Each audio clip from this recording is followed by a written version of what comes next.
2024 has finally come to a close, and with this amazing year for gaming ending, it's about that time I look back on all the games I've beaten this year. In total, we have 20 games to revisit and rank, ranging from massive 100-hour plus RPGs, indie games, open world adventures, short linear games, 3D platformers. There was a wide range of games I played in 2024. This year was absolutely insane for me, as I've played multiple games that have cracked my top 20, top 10, and even top 5 games of all time. Before we get into it, I just want to thank you guys for all the support that you have given my page this year, as this is my first year ever making content. You guys are the best, and here's for an amazing 2025 as well. If you like this video, don't forget to like, comment, and subscribe. And with that being said, let's get right into it, starting off with January.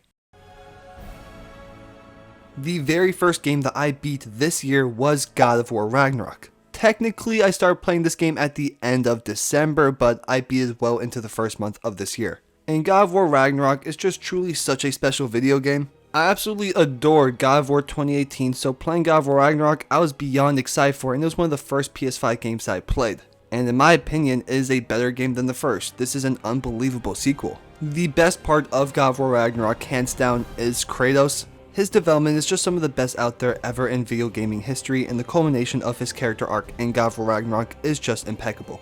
And his dynamic as well with Atreus is just top tier. I like their dynamic a lot more in this one with Atreus being older. I think it makes a lot more of an interesting dynamic. And on top of their dynamic, I just think the narrative was a really good one with the whole concept of Ragnarok. We had amazing villains like Odin and Thor, and I just think the plotline was really well done. And of course, things from God of War 2018 carried into this one. This has a very fun combat system and great exploration. And visually, what else can there really be said about this game? It is drop dead gorgeous, every single second of it. This was an insanely strong start to the year, as God of War Ragnarok was one of my favorite games from this year. So, on my tier list of games I played in 2024, God of War Ragnarok is going straight into the S tier. And God of War Ragnarok was the only game I beat in January, so we're moving into February. And in this month, the game that I beat, which was also only one, was Ghost of Tsushima. I really started this year off with an absolute bang, going from God of War Ragnarok to Ghost of Tsushima, two absolute masterpieces. I had decent expectations going into Ghost of Tsushima, and they were met in every possible aspect. My favorite thing about Ghost by far is its combat system. It might not be the most in-depth combat system, but the fluidity of it, the countering, all of it was just done so well. I really felt like I was a samurai out there playing this game. It was the coolest thing ever. Just the way you were able to chain attacks together, use different stances, I loved every single second of that combat. And on top of the combat, the open world of this game is genuinely one of the most beautiful things I've ever laid my eyes on. Every single second of me walking around or riding my horse in that game was screenshot worthy. It was just truly that beautiful. The way they used the wind to have everything constantly moving, the bright saturated colors, it was just genuinely euphoric every single second of the way. And on top of all that, Jin Sakai I honestly really like as a protagonist. I love his dynamic with Lord Shimura so much. Everything revolving around honor I think was really well done. And I honestly think it has a pretty good narrative. I don't think it's one of the greatest things ever. I think people slightly overrated in that aspect, but it's still really good. I just kind of wish some more side characters were involved, because the only two people I really was interested in was Jin Sakai and Lord Shimura. But besides that, this is an impeccable video game and an amazing way to spend my February playing video games. So I'm going to be playing Ghost of Tsushima just one tier below God of War Ragnarok, and it's going to slide right into the A tier. So with that being said, we are finally moving into March. And in this month, I actually played more than one game, and starting that off, I played Firewatch. I am a big lover of indie games, and Firewatch was one that I have not played yet, so I really wanted to. And overall, it was an amazing experience. Starting things off, this game practically has no gameplay whatsoever. It is a walking sim, but overall, I ended up really enjoying it. I think what carries this game is easily its art style and its overall narrative. Their narrative isn't this super deep thing, but I think what makes the narrative so great are its characters. There's basically only two characters throughout this entire game. There's you and then one other person named Delilah. And I feel like the dynamic between both of them just feels so natural, and they very much feel like real people. But the narrative is no slouch. I still really enjoyed it, and has this weird mystery vibe to it that I really did enjoy. And again, the art style was just beautiful. The way they handled their lighting, all of it, I really enjoyed playing this game. So I'm going to be placing Firewatch below GOW Ragnarok and Ghost of Tsushima, and I'm going to be putting it in the B tier. But moving on from that, the second game that I played in March was Alan Wake. And well, it hurts me. Okay, It hurts me to say this, but I did not have the best experience playing Alan Wake. Now look, I absolutely love the concept for the story and the way they told it. I think it was so interesting. It's honestly really confusing at first, but after watching a few videos to understand it a bit more, I really do like the narrative here. But the gameplay itself, it was actually so unbearable, I couldn't do it. The combination of like holding the flashlight and shooting, I actually just hated it. I really usually don't hate combat systems, but I hated Alan Wake's. And it hurts me to say that because they really did have an interesting concept for its story and a unique way of doing their storytelling. And on top of that, I think Alan Wake was a pretty interesting main character. But one thing that did kind of annoy me as well was their lack of innovation within the set pieces. We're just kind of in this dark forest most of the game, and the forest itself really isn't that interesting. I don't know, Alan Wake was probably one of the weaker games I played this year, but again, the story is really interesting, but the combat was really unbearable for me. Again, there were redeeming aspects about this game, but the overall experience of actually playing it was not the best. So, on my tier list, I'm going to be putting Alan Wake into the C tier. But I am still very interested to play Alan Wake 2. I don't know when I'm going to do that, but I will eventually. With that being said, we are moving into the following month, which is April. Overall, this was a really solid month with me beating 3 different games, and the first one that I'm going to be speaking on is Dragon's Dogma 2. This was one of my most anticipated games of 2024, and ultimately, it was pretty disappointing in my opinion. Don't get me wrong, I still had a lot of fun with this game and there were some great aspects to it, but it was just lacking in a lot more ways than I was expecting it to. The things that I did like about this game were its open world and combat. For the first like 20 to 30 hours, I was honestly having a lot of fun with it. But then after that, it just became the most repetitive thing ever. This game really doesn't offer the most replayability just in the gameplay loop whatsoever. And the narrative in this game, oh my gosh, it's actually god-awful. I hate it so much. This was the most boring, uninteresting narrative that I've ever experienced. I don't remember anything about it whatsoever besides finding a dragon at some point.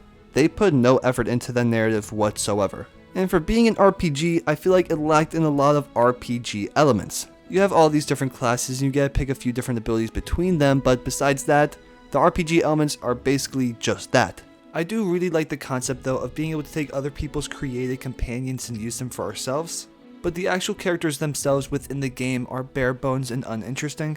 I feel like this game really just boils down to being such a bare bones RPG experience. It had the potential and ability to be amazing, like it had the groundworks to do that, but I just don't feel like they executed on that whatsoever. Again, there are still some great aspects. The combat was genuinely a lot of fun and each class is very unique from the last. And the open world is solid, you really feel like you're adventuring through this world with your companions. I do enjoy that a lot. But overall, it was just a fairly uninspiring game in my opinion. So on my tier list, I'm going to be putting Dragon's Dogma 2 into the C tier right above Alan Wake. But following that, the next game that I played in this month was Little Nightmares. This was another game where I wanted to expand my horizons a bit more as I've never really played any type of side-scroller games. I wouldn't say Little Nightmares is a full-fledged side-scroller as there are a lot of 3D elements in it, but still. This game has a lot of great elements to it. I think by far the best part of that is the environment and atmosphere. It really just has this like eerie, horror-y kind of feel throughout the entire game and I really do like that a lot. I think they nail this atmosphere with the different sound design, the character models. I think they really do a great job with all of that.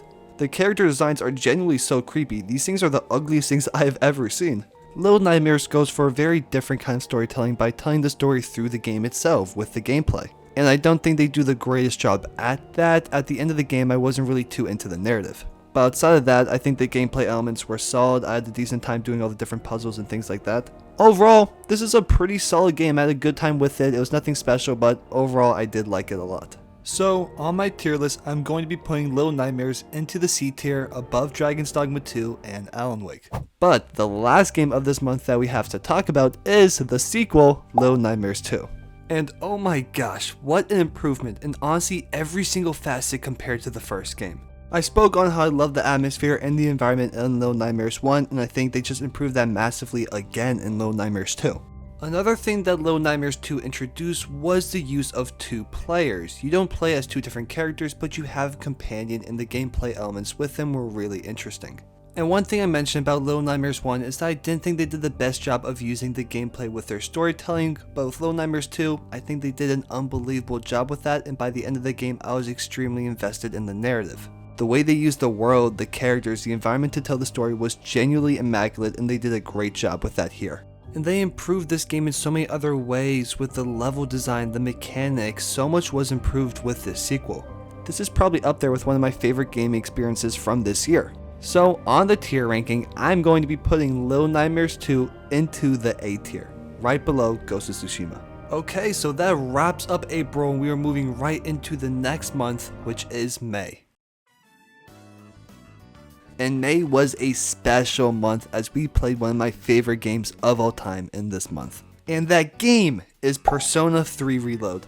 I don't even know what to say about this game. I've glazed this countless of times throughout so many different videos. I made a massive review on it. I've talked about it in other videos. This game is so special. This was the first Persona game that I've ever played and I loved it so much. The second I beat this one, I bought Persona 4 and Persona 5 on the same day. I am so excited to play both of them in 2025. But actually getting into the game, Persona 3 Reload was hands down my favorite game from this year and one of my favorites of all time. And the story is just one of the best stories I've ever played. Yes, it does start off a bit slow, but once you get into it, the final act and all of it is just generally some of the best pieces of video game content that I've ever consumed. And on top of the amazing story, they have unbelievable characters that tie into the plot unbelievably well. One thing that I feel like video games struggle to do at times is tie in side characters into the plot and have them affected and be affected themselves, and Persona 3 does an unbelievable job at that. And on top of that, this probably has my favorite theme in any video game ever. And it's not the theme itself, it's the way they execute that is just so well done. The two biggest themes from this game are the inevitability of death and living life to the fullest and finding your meaning in life, and they execute both these themes to perfection. The combat and gameplay isn't something to write home about. I definitely do think it's solid, but not one of the best parts of this game. And the open world is very limited. There's just a few different hubs that you can explore, but I overall do enjoy them still. And I'll add this last note. This might have my favorite ending of all time in any form of media. It is actually just executed to perfection. This is truly a special video game. I don't know if I'm going to experience many other video games like this for the rest of my life. So, on the tier list, I'm going to be putting Persona 3 Reload at the very tippity top in S tier above GOW Ragnarok, and it's going to stay there the rest of this video. But I also did play one other game in May, and it's a lot different of a story compared to Persona 3 Reload. That game is Senua Saga Hellblade 2. This, alongside with Dragon's Dogma 2, are probably some of the most disappointing games I played this year, with Hellblade 2 probably being even more disappointing. And I was so excited for Hellblade 2 because I think the first game is unbelievable and extremely underrated. So when I was seeing all the stuff being shown for Hellblade 2, I was so hyped and really thought if they go above and beyond with this game, this could truly be an utter masterpiece. And what did they do? They did the complete opposite! And look, Hellblade 2 still does things unbelievably well. The visuals and sound design are still some of the best out there, and the performance for Senua is just impeccable in every single way. But that's about it in terms of what Hellblade 2 actually does well. In terms of the narrative and gameplay, it is really lacking. The gameplay, it was already an issue in the first one, but it feels even more lacking in the second game somehow. And the narrative is actually the sad part because I loved the story and how they went about it in the first game, but the second one, I could just never really care about it. It felt rushed, I didn't like any of the characters besides Senua. It was just not that great. There are some redeeming aspects to this game, sure, I'm not going to say this is all bad.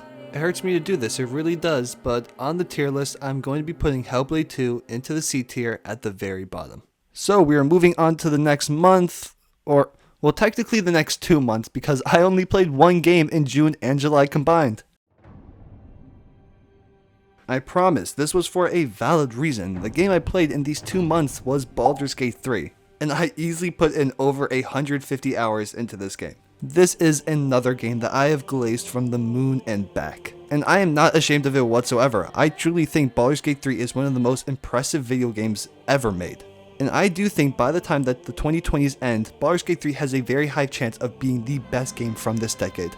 It is just the most top tier of all top tier RPGs. It is perfect in every way imaginable. There are very few games out there that I can sit there and think, wow, I really wouldn't change anything about this game whatsoever. I don't think the story is the greatest thing ever, but when you have such a wide range of choices, different possibilities, different endings like Baldur's Gate 3 does, the story is amazing just by that fact. It is scary how much player choice you have and how you can affect the narrative and different characters within this game. It's absolutely wild.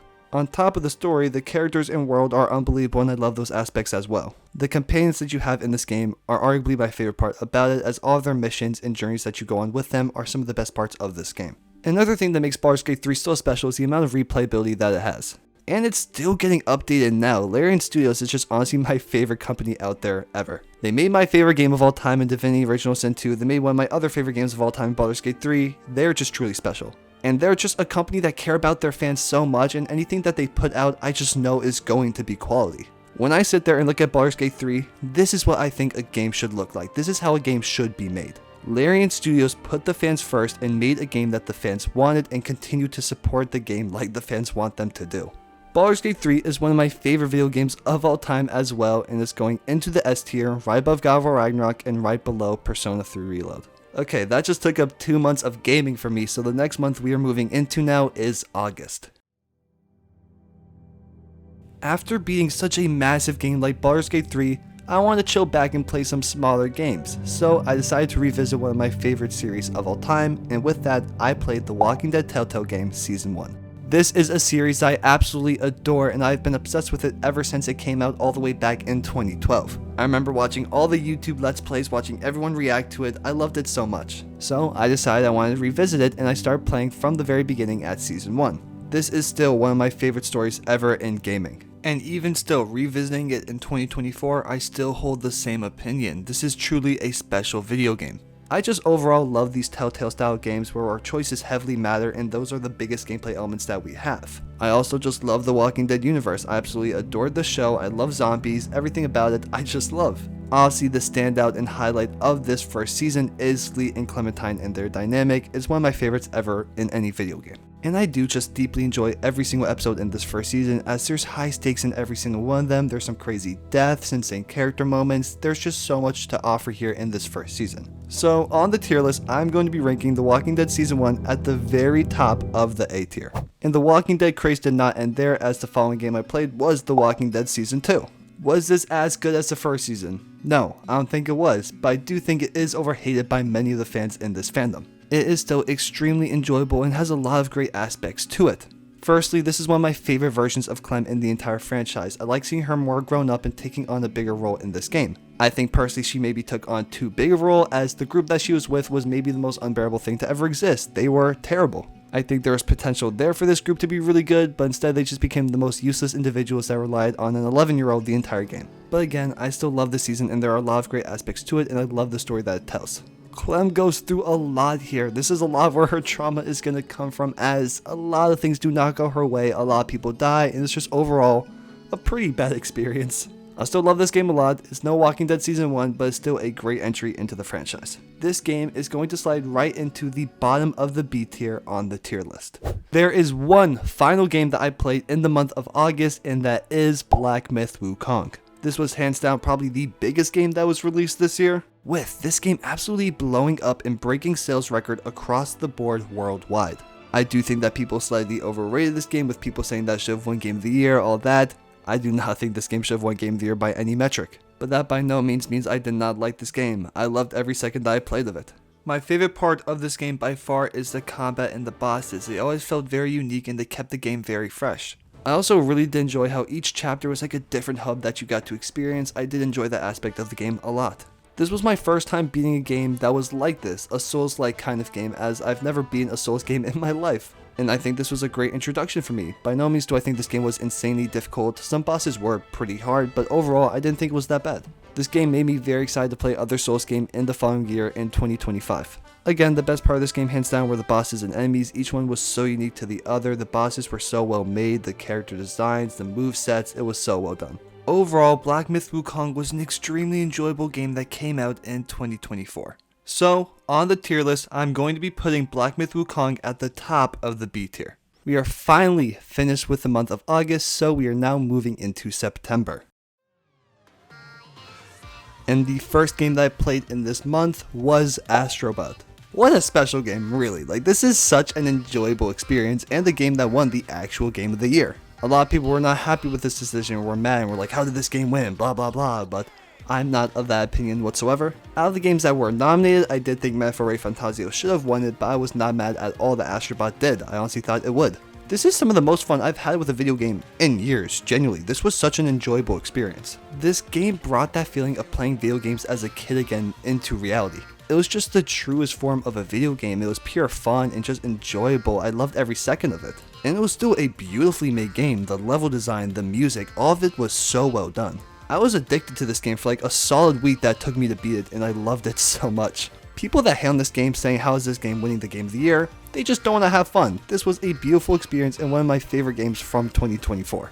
I'm not even the biggest 3D platformer fan, but Astro Bot was that good that made me want to be a fan of that genre. So, on the tier list, we are going to be putting Astro Bot in the A tier, right below The Walking Dead Season 1. We have 2 more games to get into for the rest of the month of September, and they are both from the same series. It is The Walking Dead Season 3, and then The Walking Dead Season 4. But firstly, we're going to talk about The Walking Dead Season 3. This, in my opinion, is the worst game from the Walking Dead Telltale franchise. I don't think it's straight up bad, but it's definitely the weakest out of all of them. I still think there are some great parts, like Javi and his family dynamic I do think was genuinely very well done. But one thing I did not like so much was how Clem was extremely sidelined here. I think if they went for more of a dual protagonist style with Javi and Clem, it would have been a lot better of an overall narrative. And this game really holds no bearing to anything before this one and afterwards, so it really just feels like a standalone game that doesn't connect too much to the overall narrative. Obviously you don't know it while you're playing, but afterwards it's kind of hard to care about anything that happened once you realize, oh, this doesn't affect the next season whatsoever. And also your choices from season 2 don't really transfer over well into this one. I think The Walking Dead season 3 overall was decent. Like again, I really like Javi and Clem's dynamic. I think that part's really good and I wish we got to see that more.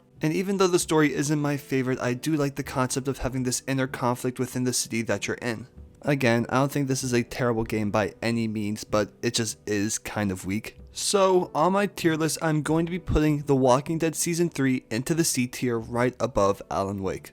I feel like I'm doing Alan Wake so dirty. I do honestly think it's a better game than The Walking Dead Season 3, but I enjoy Season 3 more than Alan Wake, so that's why I put it above it. But following that, we have The Walking Dead Season 4. This is a massive jump in quality from the previous season, and I think this is a beautiful conclusion to the series of The Walking Dead. This ties together Clem's story so beautifully and I love it so much. It has such great parallels from the first game, as she is being raised by Lee in the first one and now Clem is raising her own kid in AJ in the final season. I think they handled that aspect of the game so well, really having us raise AJ and having different decisions affect him in different ways. Along with that, the group that we have in this final season is a great one, and I really like the dynamics that they all have with Clem, with them all being around the same age as her. This is a super emotional final game, as well as there were multiple moments where I was caught sobbing. It was bad. Overall, I think this was a great conclusion and culmination of one of my favorite game series ever, and one of my favorite gaming characters in Clementine. The journey that she went on through every single one of these seasons is unbelievable, and she's truly one of my favorite characters ever in video gaming history.